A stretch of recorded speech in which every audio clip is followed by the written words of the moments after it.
meninggal dunia. Di alam dunia aja zat Allah tidak tahu, wujud Allah tidak tahu, nyasar ibadah kita.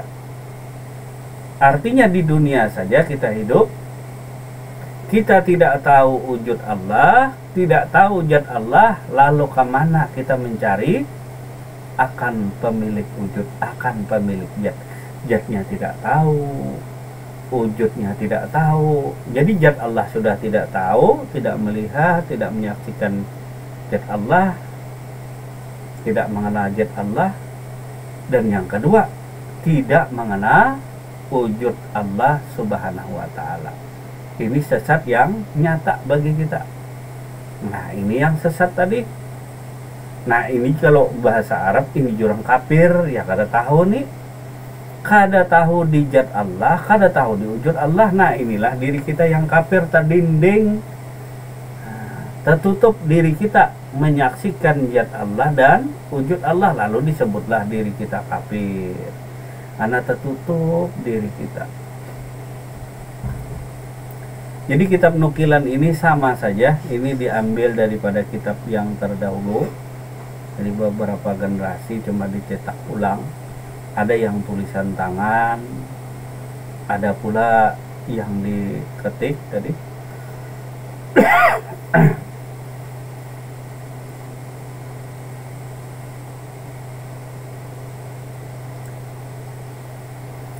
Sehingga dengan kesesatannya itu mengakibatkan ia ingin kembali ke dunia.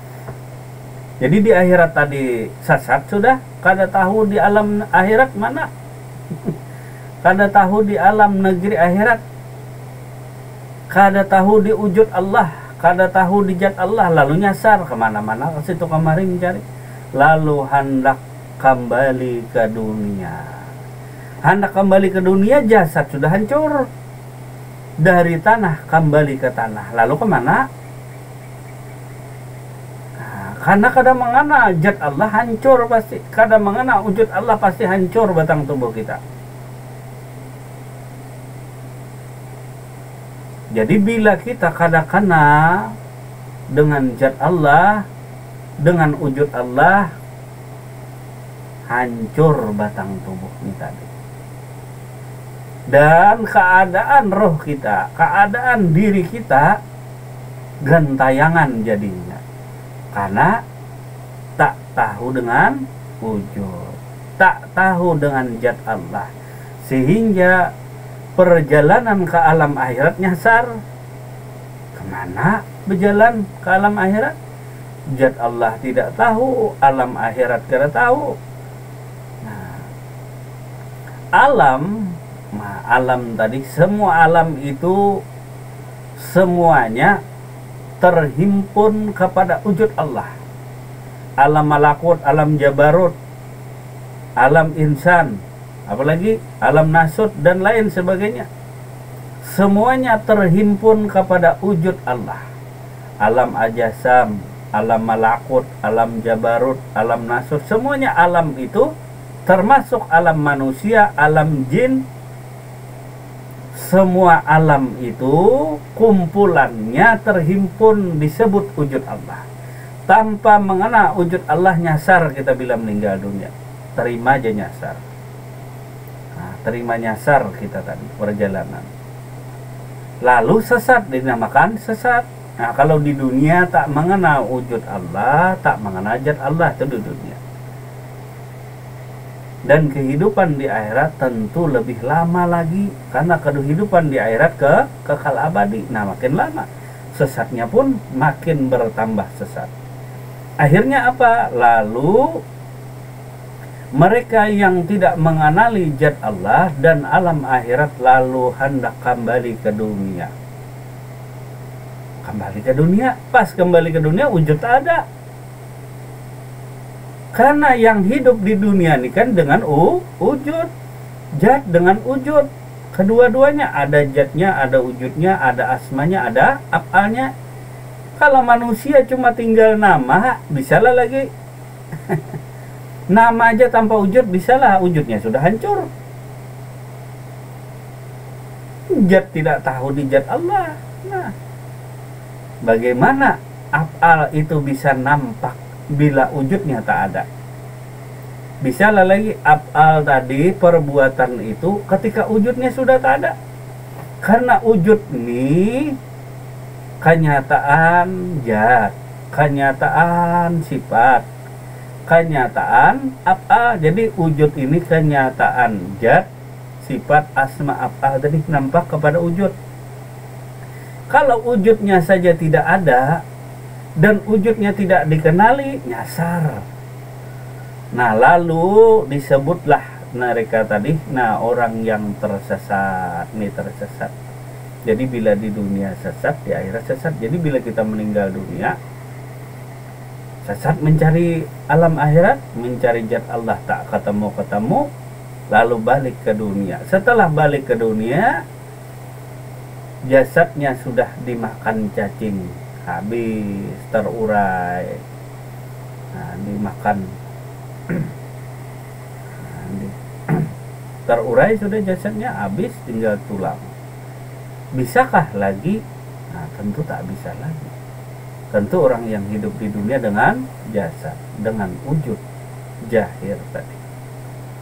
Jadi batin tanpa jahir tidak akan bisa apa-apa di dunia.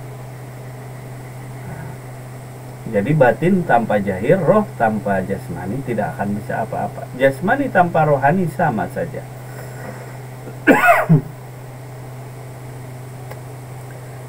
Kemudian kita ulangi tadi.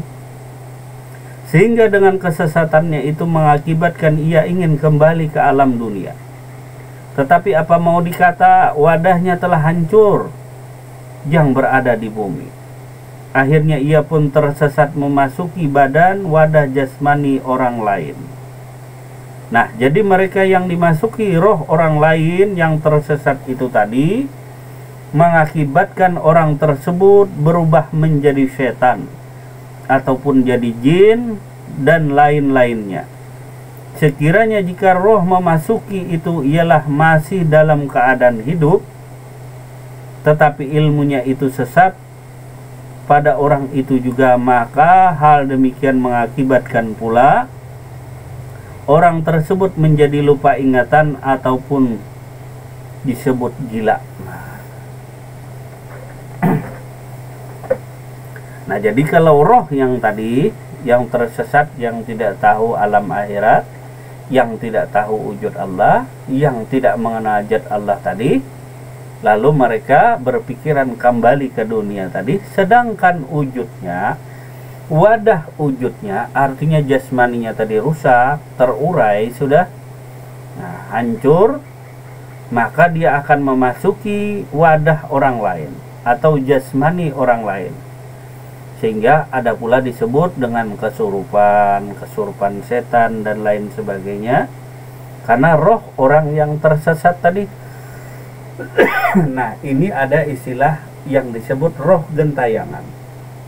Jadi roh gentayangan tadi, roh yang tersesat, yang tidak bisa menemukan zat Allah Subhanahu wa Ta'ala, zat yang tidak bisa menemukan alam akhirat, zat yang tidak roh yang tidak bisa menemukan wujud Allah Subhanahu wa Ta'ala. Karena tempat tinggalmu di dunia wujud Allah, di akhirat dia pun wujud Allah. Wujud Allah ini menjadi singgasana. Nah, ini kerajaan nih. Kalau di dunia kita tempat tinggal kita wujud Allah, di akhirat pun sama, wujud Allah juga. Jadi bila di dunia engkau kadang-kena wujud Allah, kadang-kena zat Allah, di alam akhirat jangan berharap tempat. Nah, jangan berharap tempat. Nah, disebut sisi lah, maaflah, Allah maha suci daripada sisi tadi.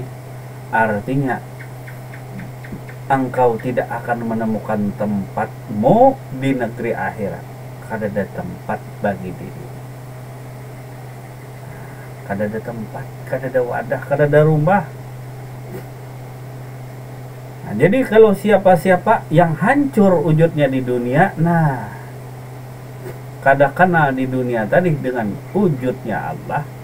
Karena wujud Allah itu mengandung wujud semesta sekalian alam beserta isinya, termasuk dunia beserta akhirat.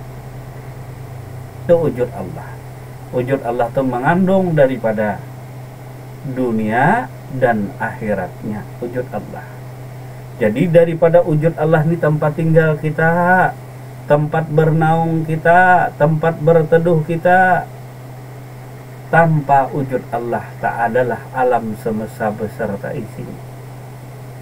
Makhluk tadi bergantung daripada wujud kebesaran Allah. Makhluk tadi termasuk manusia, termasuk bangsa-bangsa yang lain. Mereka bergantung kepada wujudnya Allah Subhanahu wa ta'ala. Karena Allah menciptakan segala makhluk dan segala sesuatu tak memerlukan apa-apa kecuali dirinya sendiri. Wujud itu merupakan kenyataan daripada dirinya Allah. Jadi bila engkau di dunia kada kenal dengan wujud zat Allah, jangan harap di akhirat punya tempat dan kedudukan. Kada punya wadah, kada punya rumah, gentayangan kita sesat. Nah ini nanti dipadakan sesat, nah gentayangan. Orang tak punya rumah kayak orang gelandangan, nah orang gelandangan. Makanya kalau kita di dunia tuh kalau pikiran kosong, kata orang, pikiran kosong tadi, istilah rumah kosong, diri kosong, tak ingat diri, tak ingat wujud. Nah ini tak ingat diri, tak ingat wujud, lalu mudah dimasuki roh gentayangan tadi. Orang yang meninggal dunia tapi tidak mengenal Allah, sesat jiwanya. Bila sesat tadi ya dipadahkan setan, dipadahkan jin, ya tuh nang karena Allah Ta'ala tadi manusia juga cumanya mati di dunia kadang Allah, di akhirat makin tertolak lagi. Ini yang dipadahkan jin, dipadahkan setan tadi, lalu memakai rumah orang yang nganggur. Apa yang nganggur?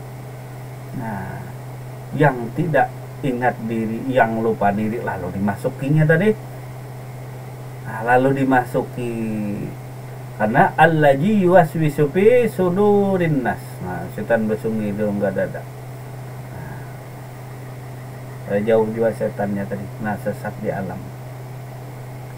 Nah, jadi sesiapa yang tidak ingat dirinya, sesiapa yang lupa dirinya, bisa dirayu digoda setan. Pada dirayu digoda, dasar jadi setan dimasukinya tadi. Salah-salah tadi, orang tadi bisa gila. Nah, atau lupa ingatan, linglung jadinya, lupa ingatan lantaran dimasuki, disurupi oleh orang yang kada kena Allah tadi, roh yang kada kena Allah tadi. Jadi akibat tersesat roh ini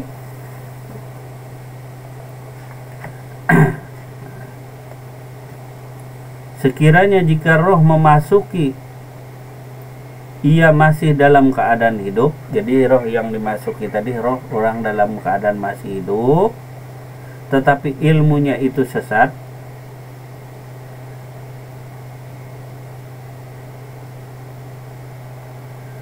sekiranya jika roh yang memasuki itu masih dalam keadaan hidup, tetapi ilmunya itu sesat pada orang itu juga, maka hal demikian mengakibatkan pula pada orang tersebut menjadi lupa ingatannya ataupun gila. Nah, inilah akibat tersesatnya roh di alam gaib. Nah, jadi bila orang masih hidup cuma rohnya sesat, adalah pernah demikian tadi. Nah, jadi orang hidup cuma rohnya sesat, tersesat pahamnya, ilmunya tadi nak kada kena zat Allah. Atau jakurnain tadi, wah, masih sedikit kisah ketuhanan. Sekalinya Tuhannya apa? Jantung. Jantung ya Tuhannya. Ini paman dapat di mana Bu Guru? Dapat wadah Habib siapa kada tahu kita. Nah, berkisah ketuhanan. Halnya Tuhannya apa? Jantung Tuhannya. Kalau jantung katanya bisa mati. Nah, lalu lain lagi Tuhannya roh pulang. Nah, berganti dari jantung berganti roh, kada konsisten juga. dari jantung. Nah, Tuhan jantung. Jantung itu memang alat sentral di batang tubuh manusia. Tentu ada yang menciptakan, ada yang menghidupkan, yang maha hidup tadi. Tidak ada kita temukan ayat yang menunjukkan jantung itu Tuhan. Kalau segumpal darah, segumpal daging di diri manusia itu, kalau dia baik, baik batang tubuh, kalau dia rusak, rusak. Itulah jantung atau hati. Bisa keterangan seperti itu dipakai. Tetapi kalau jantung itu Tuhan, roh itu Tuhan, belum ada lagi dalil keterangan. Tetapi kalau annani annahula illaha illa anna pabudni wa akimi salata li dzikri. Nah, tentu itu adalah kebenaran yang hak. Kata Tuhan, tidak ada Tuhan lain selain aku. La ilaha illallah. Nah, ataupun demikian tadi. Nah, jadi sekiranya jika roh yang memasaki itu masih dalam keadaan hidup tetapi ilmunya sesat pada orang itu juga, maka ya, dengan demikian mengakibatkan pula pada orang tersebut menjadi lupa ingatan ataupun gila. Nah, inilah akibat tersesatnya roh di alam gaib, bukan saja hanya termasuk dalam keadaan jasad badan, wadah orang lain, tetapi lebih banyak lagi macam-macamnya lagi. Hanya jika tidak mau roh kita ini sesat, pelajarilah ilmu untuk mengenal zat Allah Subhanahu wa taala. Artinya pikiran kita bisa sesat, hati kita bisa sesat karena kita tidak tahu zat Allah. Kita tidak bisa mengenal akan wujud Allah Subhanahu wa taala. Jadi bila bertuhan sesuatu yang mati, nah ini pasti hancur. Nah, karena yang maha kekal abadi tadi adalah zat Tuhanmu.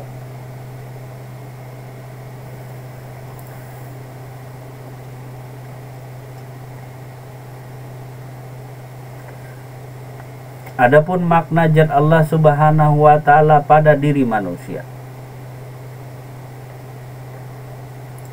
Adapun keterangan dari pada sebuah hadis kursi yang berbunyi, manusia itu rahasiaku dan aku ini rahasia manusia itu. Al-insanu sirri wa anna sirrahu. Manusia itu adalah rahasiaku dan aku ini rahasia manusia. Hal ini tadi bisa kita ambil pula keterangan daripada kalimah Allah. Aku lenyap laisa kepada hambaku. Aku fana laisa kepada hambaku. Haknya itu adalah Muhammad. Atau pula hamba lenyap fana laisa kepadaku. Maka keterangannya, manusia adalah rahasiaku dan aku ini adalah rahasianya. Alif lam lam ha lam lam alif. Kedua-duanya aku lenyap laisa kepada hambaku, kepada si manusia tadi. Hamba lenyap laisa kepadaku. Telah jelas pada dalil tersebut di atas yang menyatakan zatnya itu ada nyata kepada diri manusia. Adapun pengetahuan zat yang dirahasiakan pada tubuh manusia, dan tubuh manusia itu merahasiakan pula zat Allah, yang artinya yang manakah yang dinamakan manusia yang sebenarnya. Untuk menguatkan membenarkan akan hal itu, ada beberapa firman Allah Subhanahu wa taala dan hadis kursi yang diterangkan di dalam Al-Qur'an.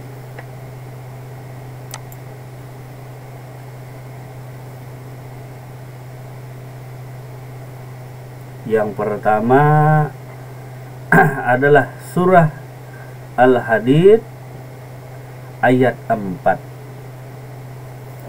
Kita buka dulu.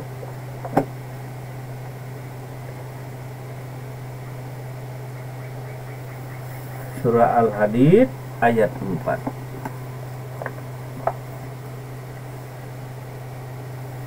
Dan Dia zat Allah beserta kamu sekalian di mana saja kamu berada, dan Allah tetap melihat apa yang kamu kerjakan.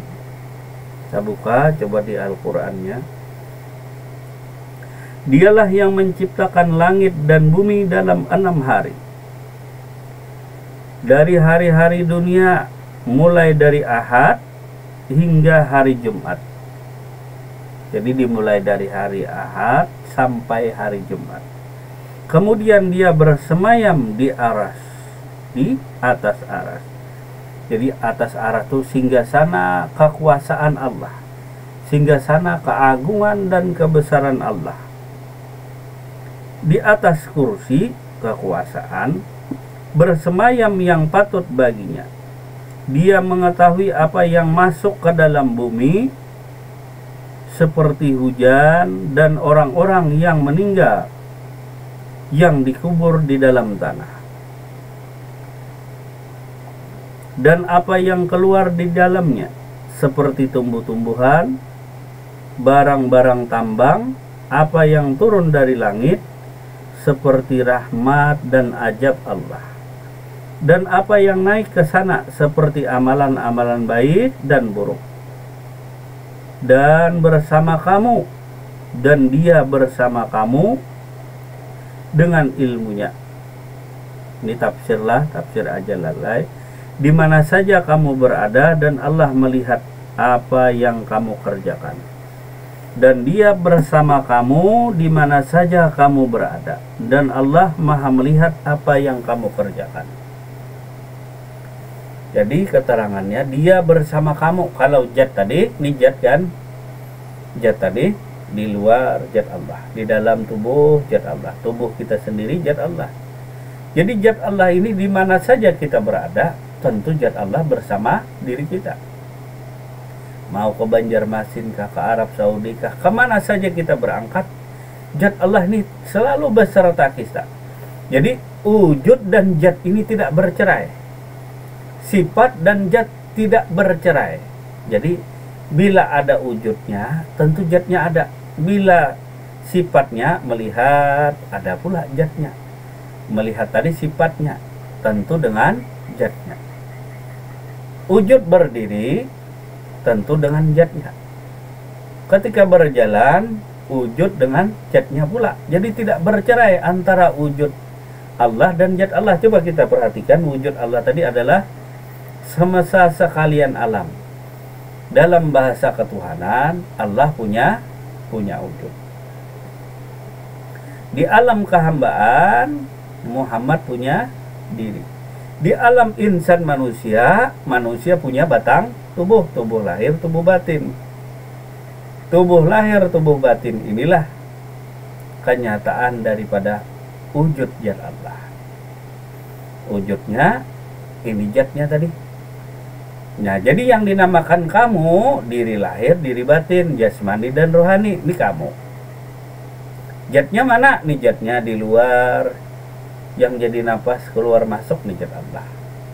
Yang jadi nyawa pada diri kita zat Allah. Yang jadi penglihatan, jadi pendengaran, jadi ilmu, jadi bisa berkata-kata. Ini nyawa. Nyawa sebenarnya tiada lain daripada sifat. Sifat tiada lain daripada zat Allah. Jadi antara wujud, kemana aja wujud ini menghadap, ke timur kah, ke barat kah, zat ini selalu bersama.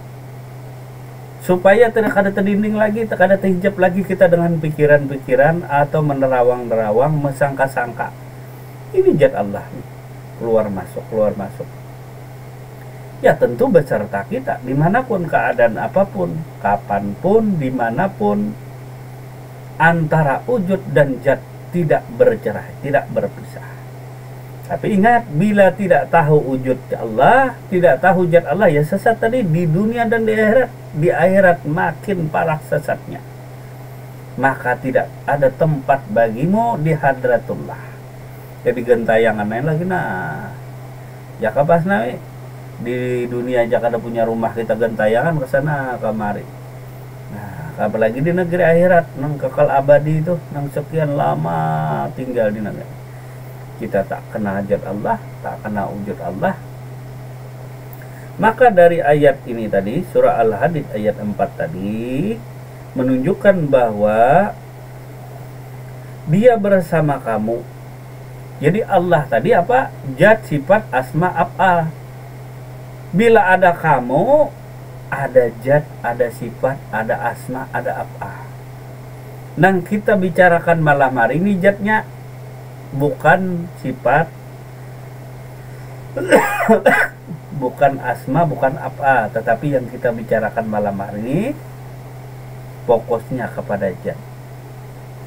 Di mana saja kita berada, keadaan apa aja, zat Allah menyertai selalu. Dan semesta alam beserta isinya termasuk para malaikat, tanpa ada wujud Allah, tanpa ada zat Allah tidak ada.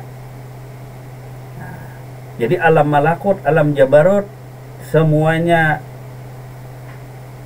apa? Tajalli nyata kepada wujud Allah. Jadi wujud Allah tuh mewadahi. Nah, jika kita tuh tanpa keberadaan wujud Allah tak ada alam semesta beserta isinya, alam dunia maupun alam akhirat. Jadi semua alam nyatanya kepada wujud Allah. Jadi kepada wujud dan zat Allah subhanahu wa ta'ala, supaya kita kada tersesat jalan di dunia wal akhirat. Jangan juga menuhanakan zat, jangan juga menuhanakan wujud. Nih semua mentang belajar marifat nih tahulah Allah Ta'ala, lalu menapa kadada. Nah, kayak apa kayak itu? Nih akibat ngaji sambil lari. Ya kata sambil lari, apalagi nang orang tua tadi sudah merasa tua, lalu melajari Tuhanan, tahu Tuhannya apa, jantung sekalinya Tuhan apa. Misalnya sudah dipatahkan pendapatnya jantung pada Tuhan mati, lalu ganti roh.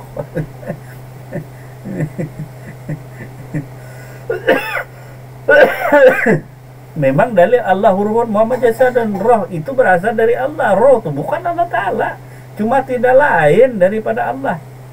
Jangan menuhanakan roh. Roh itu daripada Allah, jasmani sama. Jasmani berasal dari Allah, walaupun kata Allah ruhun Muhammad jasadun, Allah jasadun Muhammad urun, itu keterangannya jasad ini berasal dari Allah, bukan jasad ini dituhankan. Tak salah kaprah kita. Jasad wujud ini, jasad roh itu merupakan wujud daripada Allah subhanahu wa ta'ala. Tentu roh tadi ada pemilik roh, wujud ada pemilik wujud, zat ada pemilik zat, sifat ada pemilik sifat, asma ada pemilik asma, apa ada pemilik apa. Dan antara zat dan pemilik zat tidak bercerai, tidak berpisah. Nah, bila ada zatnya tentu ada pemilik zat. Ya dah. Jadi Allah ruhun Muhammad jasadun. Nah, Allah roh Muhammad jasad, itu keterangannya roh kita berasal dari Allah. Dan jasad kita ini diri Muhammad itu benar aja. Nah, cuma roh tadi daripada Allah. Nah, apa itu roh tadi? Itu berasal daripada zat Allah subhanahu wa ta'ala. Jangan batuhan roh kena. Ya gentayangan kena. Entah batuhan jasad. Nah,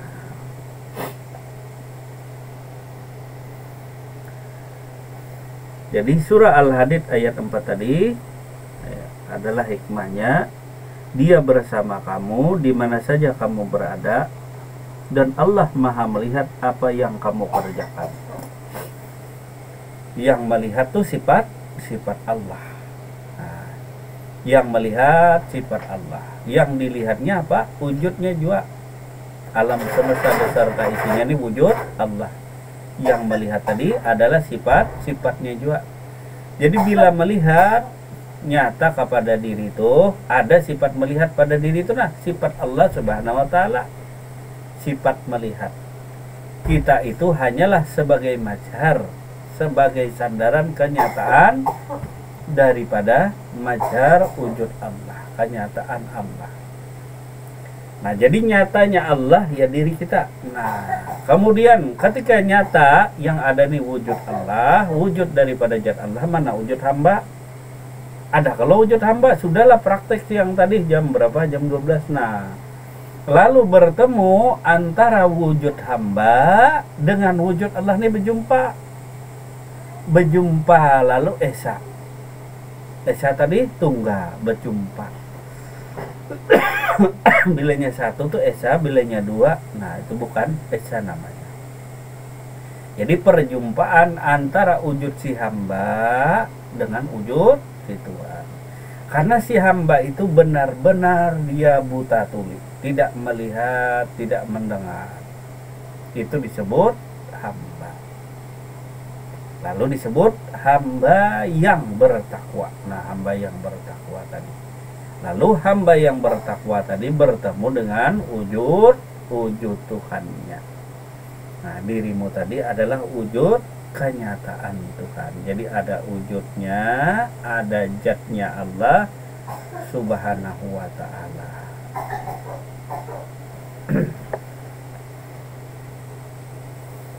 Kemudian keterangan lain,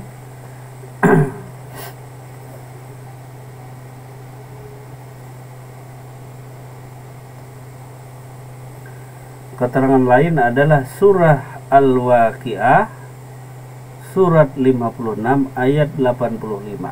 Silahkan dikoreksi ayatnya kalau salah. Dan kami zat Allah terlebih hampir atau dekat padamu, tetapi mengapa kamu tidak melihat dan selidiki. Surah Al-Waqiah surat ke-56 Al-Quran ayat 85, yang artinya dan kami zat Allah, dan kami dalam tanda kurung zat Allah terlebih hampir atau dekat kepadamu, tetapi mengapa kamu tidak melihat dan selidiki. Tentu ayat ini dipahami tadi. Jadi zat Allah terlebih hampir dan dekat kepadamu. Ini zat Allah tadilah. Bagaimana hampirnya zat Allah dengan wujud? Kalau kita memberi jarak zat Allah ini dengan wujudnya ini, berapa jaraknya dekatnya? Kaulah pas nami. Ini kan zat Allah sudah tahu. Kalau ada kan yang tidak tahu zat Allah nih. Nah, zat Allah. Nah, zat Allah ini dengan wujud berapa jaraknya kedekatannya? Lalu ayat tadi menyatakan bahwa dan kami zat Allah terlebih hampir dan dekat kepada kamu. Surah Al-Waqiah ayat 85. Silahkan dibuka ayatnya, mungkin itu kada sehabisnya orang mengetik karena mungkin ada terpotong. Dan kami dalam tanda kurung zat Allah terlebih hampir atau dekat kepada kamu, tetapi mengapa kamu tidak melihat dan menyelidiki. Kenapa kamu tidak melihat dan menyelidiki? Karena tidak tahu. Nah, jadi zat Allah ini tadi lalu mengukur jaraknya, hampirnya, dekatnya tadi ini zat Allah dengan kamu tadi manusia, tubuh lahir, tubuh batin. Lalu seberapa dekatkah zat Allah dengan diri kamu? Nah, ini kita sendiri yang menyatakan, yang mengukur tadi seberapa dekat. Berapa jaraknya? Adakah berjarak? Jauhkah? Dekatkah? Maka ada kata-katanya, mungkin kata yang sering kita dengar, jauh tak berjarak, dekat tak tersentuh. Antara zat Allah dengan wujud, antara zat Allah dengan wujudnya ini tidak jaraknya, jauhnya tak berjarak. Seberapa jauh dan dekatnya tak tersentuh tadi. Nah, seberapa dekat? Karena wujud ini pun dimisrai oleh zat Allah. Wujud ini dimisrai oleh zat Allah. Di luar zat Allah kan tadi. Tubuh lahir zat Allah. Dan di dalam batin, tubuh rohani pun, nyawa pun tiada lain dimesrai oleh zat. Jadi di dalam diri, dirimu, di luar diri, semesta sekalian alam diliputi oleh zat Allah. Dalam tanda kurung, dirimu dimesrai, diliputi oleh zat Allah Subhanahu wa ta'ala. Nah, ini keterangannya. Mengapa kamu tidak melihat dan menyelidiki? Zat Allah ini kan bisa dilihat. Nah, cuma kenyataannya nampak. Nah, ini kenyataannya lalu maujud. Ini zat yang maujud adanya. Zat yang wujud adanya. Lalu disebut zat wajibal wujud. Zat yang wajib ada. Zat yang wajib adanya. Itu zat wajibal wujudnya Allah Subhanahu wa ta'ala. Zat yang wajib adanya yaitu Allah Subhanahu wa ta'ala. Karena yang wujud itu Allah aja. Selain daripada Allah itu tidak ada. Mana tidak ada tuh lihat hamba, adakah? Bila ada tangkap aja itu buat di dalam botol. Nah, pernah bila kok hamba tuh ada buat dalam botol. Ya kah? Bila ada buat dalam botol. Halus kayak aja bila ada buat dalam botol. Karena wujud hamba itu tercipta daripada wujud Allah. Bila ada wujud Tuhan, maka ada wujud hamba. Itu sifatnya sedia sudah. Jadi zat hamba sedia pula. Bila ada zat Tuhan, maka ada zat si hamba sedia. Begitu pula wujud daripada si hamba itu sedia. Bila ada wujud Tuhan, maka adalah wujud si hamba. Nah, disebut ada padahal tiada. Karena wujud hamba itu terbit atau adanya daripada wujud Tuhan itu sendiri. Tuhan itu ingat pangkatnya. Allah itu namanya. Nah, Muhammad itu kenyataannya. Nah, lalu kenyataan diri Muhammad si hamba tadi.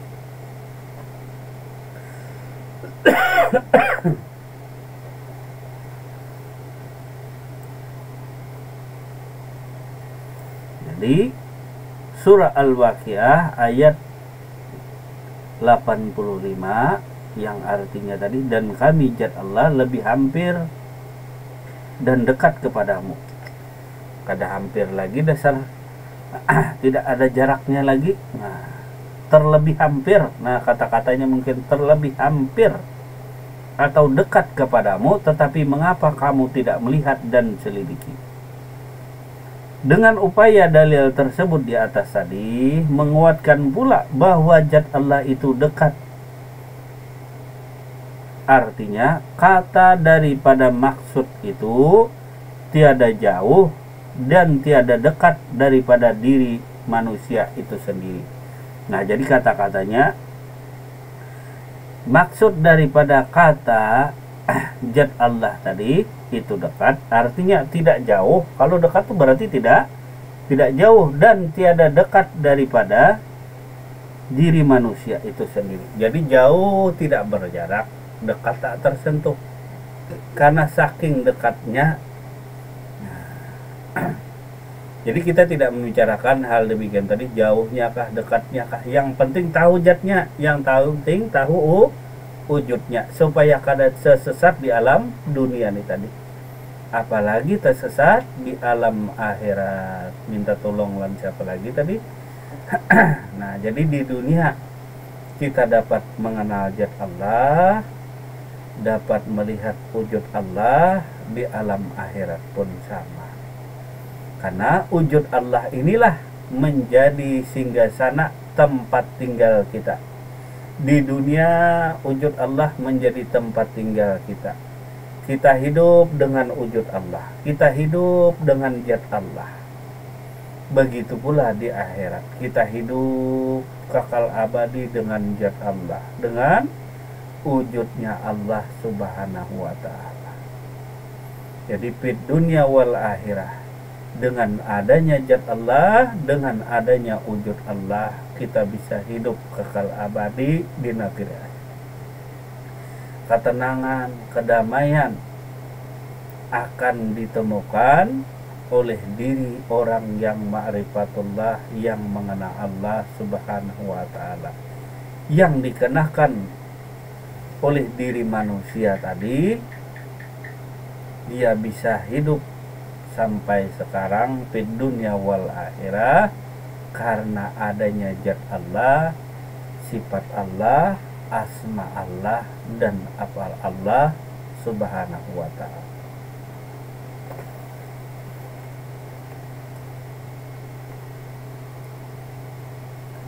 Tiada jauh dan tiada dekat daripada diri manusia itu, dan pula tiada bercerai dan tiada berhimpun. Yang dimaksud ialah bersatu padu antara tubuh manusia dengan zat Allah, artinya lagi mesra sekalian. Jadi lagi mesra sekalian tuh artinya dua zat yang bersatu tuh tidak mungkin, tidak ada. Zatnya satu aja. Jadi bukan dua zat yang bercampur, misalnya antara kopi dan air kan beda, itu zatnya beda. Zat kopi, zat air itu berbeda. Sedangkan diri manusia dengan zat Allah itu, diri manusia asalnya dari Allah. Sedangkan Allah itu kenyataan diri manusia. Bukan dua benda yang berbeda bersatu seperti kopi dan air. Dua zat yang berbeda. Nah, tetapi adalah zat yang tunggal, zat yang satu. Contoh misal, diri kita laksana es batu yang berasal dari air. Nah, air dengan es batu itu zatnya tunggal, tidak ada tidak ada dua zatnya. Artinya zatnya air semata, mula-mula tidak ada es batu. Mula-mula tidak ada manusia, yang ada cuma Allah dengan sendirinya. Hanya zat Allah. Lalu Allah hendak menciptakan makhluk tadi, dicipta daripada rupanya, dicipta daripada dirinya. Dari air terciptalah makhluk yang namanya es batu. Dari Allah terciptalah diri manusia, tubuh lahir, tubuh batin. Diri manusia, tubuh lahir, tubuh batin itu merupakan wujud kenyataan daripada Allah subhanahu wa ta'ala. Kenyataan daripada wujud zat Allah subhanahu wa ta'ala, yaitu tubuh kita, tubuh lahir, tubuh batin ini tadi. Jadi tidak ada dua zat yang bercampur jadi satu, berpadu, tidak. Juga tidak bercerai, tidak. Artinya zatnya itu aja. Hanya bentuk dan rupa yang berubah. Jadi yang berubah hanyalah bentuk dan rupa. Sedangkan zatnya tidak ada sedikit pun yang berubah. Karena diri manusia itu mutlak daripada wujud zat Allah. Jadi zat Allah iya, wujud Allah iya, si manusia tadi. Kedua-duanya wujud Allah iya, zat Allah iya. Sehingga kita tidak lagi terdinding dan terhijab untuk mengenal zat Allah, wujud Allah. Tidak terdinding terhijab lagi kita melihat dan menyaksikan mana itu zat Allah, mana itu wujud Allah subhanahu wa ta'ala. Sehingga ikrar kita adalah asyhadu an la ilaha illallah. Naik saksi aku bahwa tiada Tuhan melainkan hanya Allah. Pertama yang disaksikan apa?